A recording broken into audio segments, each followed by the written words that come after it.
जी बेटे, सबक उर्दू अदब में ईद उल फितर की एक्सरसाइज का पहला सवाल है। दर्ज झैल सवालात के मुख्तसर जवाब तहरीर कीजिए। तो सवाल नंबर 1 है, ईद उल फितर का हमारी तहजीबी और दीनी ज़िंदगी से क्या ताल्लुक़ है।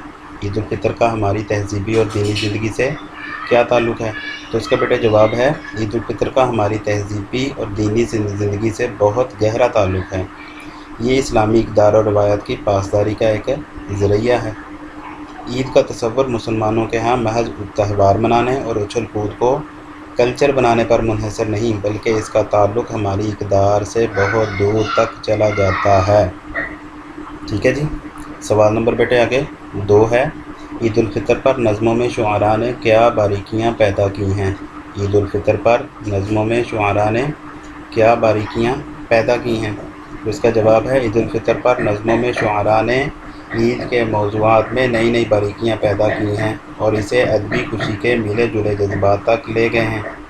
गुलदस्ता ईद में मौज़ूआत सहने ईदगाह में मुलाकात और दुरूने खाना ईद मिलन तक महदूद नहीं रहे, बल्कि जज्बात के वसी तर रकबों में लाकर दिखा दिया गया है।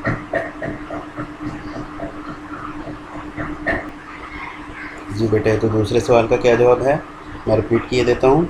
ईद उल फितर पर नज़्मों में शुआरा ने ईद के मौज़ूआत में नई नई बारीकियाँ पैदा की हैं और इसे अदबी खुशी के मिले जुले जज्बात तक ले गए हैं। गुलदस्ता ईद में मौज़ूआत सहने ईदगाह में मुलाकात और दुरूने ईद खाना तक दुरूने खाना ईद मिलन तक महदूद नहीं रहे, बल्कि जज्बात के वसी तर रकबों में लाकर दिखाया गया है। सवाल नंबर बेटे आगे है 3। सवाल नंबर 3 के अंदर लिखा हुआ जी, इस सबक की रोशनी में उर्दू शुआरा ने ईद उल फितर के जिन मुतअद्दिद पहलुओं पर इजहार ख्याल किया है, उनमें से कोई से 3 पहलू मौज़ूआत के नाम लिखें। ये बेटे आज के लेक्चर में बेटे आप लोगों ने 3 बुनियादी मौज़ूआत पढ़े थे, अव्वल दोयम और सोहम, उन्हीं को आप लोगों ने यहाँ पर इस जवाब में ज़िक्र करना है। तो क्या है जी, पहला क्या है जी, जवाब आप इसका यूँ देंगे कि उर्दू शुआरा ने ईद उल फितर के जिन पहलुओं पर इजहार ख्याल किया है, उनमें से 3 पहलू दर्ज झैल हैं। नंबर 1 या अलिफ बे जीम इस तरह कर सकते हैं। ईद के चाँद को मनाज़िर के हवाले से बयान करने का रुझान। बे जो होगा, ईद को दाखिली मुसर्रत और ख़ारजी हालात से मुंसलिक करके पेश करना। और जीम क्या है जी, हलाल ईद को मिली अज़ाइम की अलामत, मिलत के रूज व ज़वाल की अलामत और तहज़ीबी और तमद्दुनी ज़िंदगी की असास के तौर पर कबूल करने का रुझान। जी बेटे, ये था सवाल नंबर 3। आगे सवाल है, ईद उल फितर के मौका पर शहज़ादों और शहज़ादियों का ज़िक्र करते हुए ख्वाजा हसन निज़ामी ने क्या नुक्ता उजागर किया है। ईद उल फितर के मौका पर शहज़ादों और शहज़ादियों का ज़िक्र करते हुए ख्वाजा हसन निज़ामी ने क्या नुक्ता उजागर किया है। ये बात भी बेटे आप लोग चैप्टर में पढ़ के आ चुके हैं। जवाब इसका क्या होगा, तो जवाब इसका ये होगा कि ख्वाजा हसन निज़ामी ने दिल्ली की बर्बादी के जो लोहे लिखे हैं, उनमें दौलत इज़्ज़त से महरूम होने वाले शहज़ादों और शहज़ादियों की कसम कुर्सी में ईद बसर करने का ज़िक्र किया गया है। ठीक है जी। आगे सवाल नंबर है बेटे 2। तो सवाल है जी, उर्दू शुआरा ने हर दौर में ईद उल फितर को मौज़ूए सुख़न क्यों बनाया। सवाल क्या है, उर्दू शुआरा ने हर दौर में ईद उल फितर को मौज़ूए सुख़न क्यों बनाया। तो जवाब है, ईद उल फितर एक ऐसा त्यौहार है जो मुसलमानों की मजहबी, मुआशरती और समाजी इक़दार और रिवायत पर मबनी है।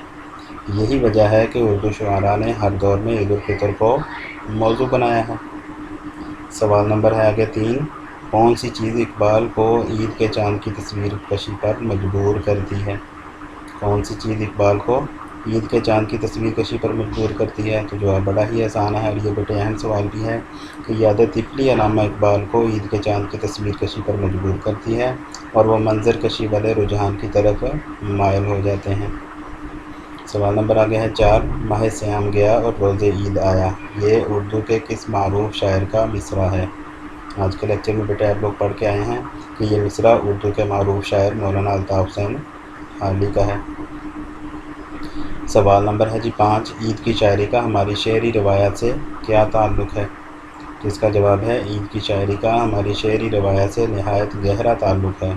اردو کی غزلیہ شاعری میں عید، عید کا چاند، حلال و ابرو، محبوب سے روزے عید کی ملاقاتیں اور اس کے متعلقات بہت اہم رہے ہیں۔ یہ تھے بیٹے آپ کے شارٹ کویسچن۔ آگے دیکھتے ہیں آگے کون سا سوال ہے۔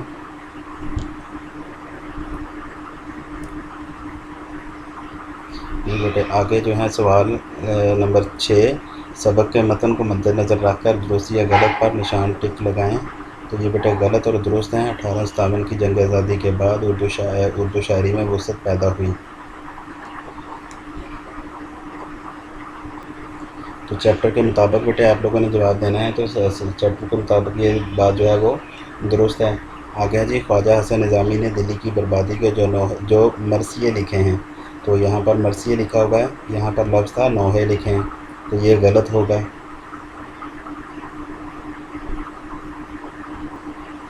جی آگے کیا ہے جی، آگے اسٹیٹمنٹ دی ہے جی، عید الفطر کے متعلق موضوعات ہماری شاعری کا اصل رخ ظاہر کرتے ہیں۔ یہ اسٹیٹمنٹ بیٹے غلط ہے، اصل کی بجائے بنیادی رخ ظاہر کرتے ہیں لفظ استعمال ہوا تھا، تو اس کو بھی غلط کریں گے۔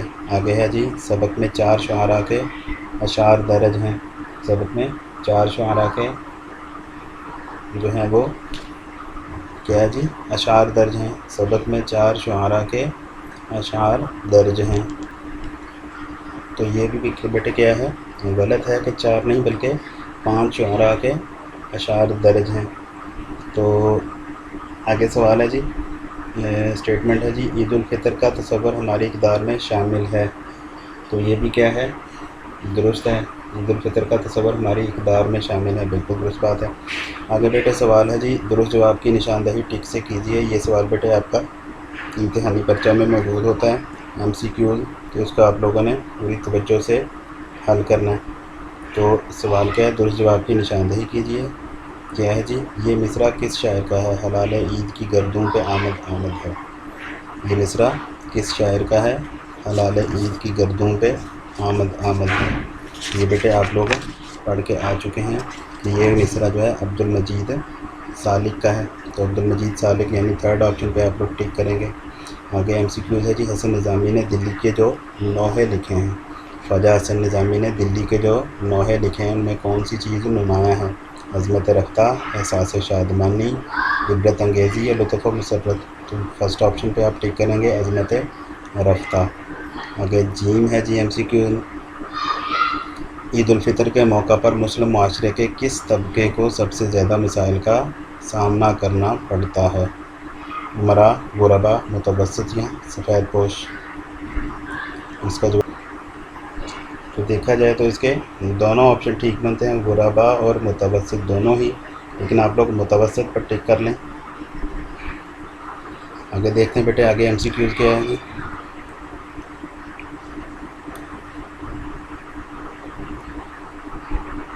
آگے بیٹے ایم سی کیوز ہے جی، شاعر نے لذت افزائے شور طفلی میں کس کی طرف اشارہ کیا ہے، بادل کی طرف، ستارے کی طرف، عید الفطر کا چاند یا نماز عید الفطر۔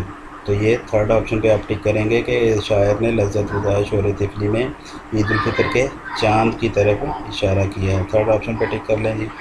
اسی طرح آخری ایم سی کیوز ہے جی، 1857 کی جنگ آزادی کے بعد توجہ تیز ہو گئی کن چیزوں کی طرف، غزلوں کی طرف، نظموں کی طرف، مرثیے کی طرف یا شاعر عاشور کی طرف۔ تو اس کا درست جواب ہے جی نظموں کی طرف۔ آگے بیٹا ایکسرسائز کا آخری سوال ہے، مصنف نے عید کا تعلق تہوار کے علاوہ کس سے جوڑا ہے، 2-3 سطروں میں جواب لکھیے، مختصر جواب دینا ہے آپ نے اس کا بھی۔ تو اس کا جواب ہے، مصنف کے نزدیک عید الفطر مسلمانوں کی فکری زندگی کے خط و خال اور اسلامی اقدار و روایات کی پاسداری کا عمل ہے۔ یہ تھا بیٹے آپ لوگوں کے آج کا لیکچر، اور سبق آپ لوگوں نے دیکھا کہ سبق بھی کمپلیٹ ہو چکا ہے اور اس کی ایکسرسائز بھی ہو چکی ہے۔ آگے بیٹے مضمون کی تعریف لکھی گئی ہے، یہ جس وقت ہم لوگوں نے چیپٹر پڑھا تھا تو اس وقت اس کی ریڈنگ اور اس حصے کی کے متعلق بھی آپ کو بیان کر دیا گیا تھا۔ تو آپ لوگوں نے بیٹے اس چیپٹر کا خلاصہ، اس کے ایم سی کیوز اور اسی طرح ایکسرسائز اور اسی طرح اس کے اقتباسات کی تشریح، مشکل الفاظ کے معنی، ہر اعتبار سے اس چیپٹر کو آپ لوگوں نے یاد کرنا ہے اور اس کی لکھنے کی پریکٹس کرنی ہے۔ اپنا خیال رکھیے گا۔ السلام علیکم ورحمۃ اللہ وبرکاتہ۔